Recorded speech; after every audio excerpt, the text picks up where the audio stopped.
ജാതി സെൻസസ് നടപ്പിലാക്കാൻ തയ്യാറെടുക്കുകയാണ് കേന്ദ്ര സർക്കാർ എന്ന വിവരമാണ് പുറത്തു വരുന്നത്.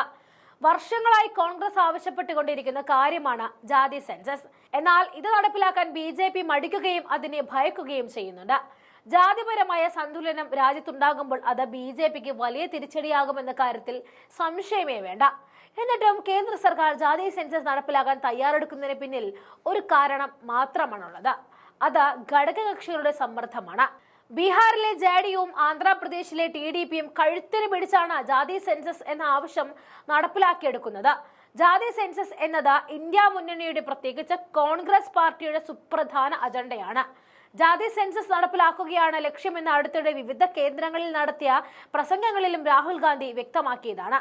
തൊട്ടു പിന്നാലെ ജാതി സെൻസസ് നടപ്പിലാക്കണമെന്ന് JDU കൂടി ആവശ്യപ്പെട്ടതോടെ BJP കടുത്ത ആശങ്കയിലാവുകയായിരുന്നു.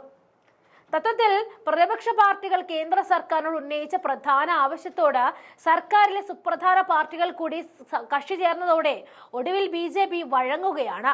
കഴിഞ്ഞ പാർലമെന്റ് സമ്മേളനത്തിൽ കോൺഗ്രസ്, തൃണമൂൽ കോൺഗ്രസ് അംഗങ്ങൾ ജാതി സെൻസസ് വേണമെന്ന ആവശ്യം ലോക്സഭയിൽ ശക്തമായി തന്നെ ഉന്നയിച്ചിരുന്നു. അവർക്ക് പിന്തുണയുമായിട്ടായിരുന്നു DMKയും രംഗത്ത് വന്നത്. അതോടെ രംഗം കലുഷിതമായി മാറി. ഇത്തരമൊരു സാഹചര്യത്തിലാണ് JDUവിന്റെ പിന്തുണ വന്നതും BJP ഒറ്റപ്പെടുകയും ചെയ്തത്. പാർലമെന്റിൽ ചർച്ചയാകുമ്പോൾ NDAയിലെ ഘടകകക്ഷിയായ JDU ഇന്ത്യ സഖ്യത്തിനൊപ്പം നിൽക്കുന്ന അപൂർവ കാഴ്ചയ്ക്കും ജാതി സെൻസസ് സാക്ഷ്യം വഹിച്ചിരുന്നു. നേരത്തെ നടന്ന പാർലമെന്ററി പാർട്ടി യോഗത്തിൽ JDU അംഗം ഗിരിധാരി യാദവാണ് ജാതി സെൻസസിന്റെ പ്രാധാന്യം എടുത്തു പറഞ്ഞത്.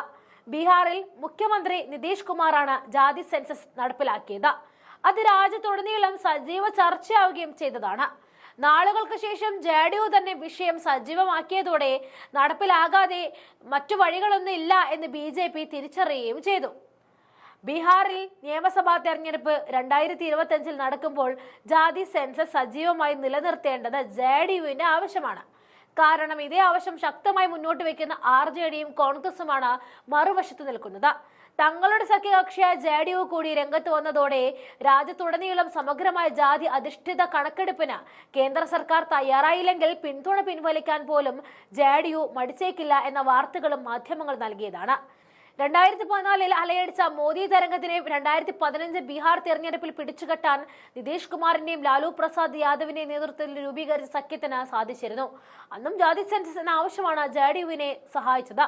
OBC വോട്ടുകൾ കൂട്ടത്തോടെ RJDയും JDUവും സ്വന്തമാക്കിയതാണ് ബീഹാറിൽ അന്ന് BJP നേരിട്ട തിരിച്ചടിക്ക് കാരണമായി ചൂണ്ടിക്കാണിക്കപ്പെട്ടത്. 2014 BJP അധികാരത്തിലെത്തിയതിൽ പിന്നോക്ക ഹിന്ദു വോട്ടുകളും നിർണായകമായിരുന്നു. എന്നാൽ 10 വർഷത്തിനിപ്പുറം ആ വോട്ട് നിലനിർത്താൻ BJPക്ക് സാധിച്ചില്ല എന്ന് ലോക്സഭാ തെരഞ്ഞെടുപ്പ് ഫലം വിശകലനം ചെയ്യുന്നവർക്ക് മനസ്സിലാകും. 2023 നടന്ന സംസ്ഥാന നിയമസഭാ തെരഞ്ഞെടുപ്പിൽ കോൺഗ്രസും പ്രതിപക്ഷ കക്ഷികളും മുന്നോട്ട് വെച്ച ജാതി സെൻസസ് എന്ന ആശയം വലിയ തോതിൽ പിന്നോക്ക ഹിന്ദു വിഭാഗങ്ങളെ സ്വാധീനിച്ചതും കണ്ടതാണ്.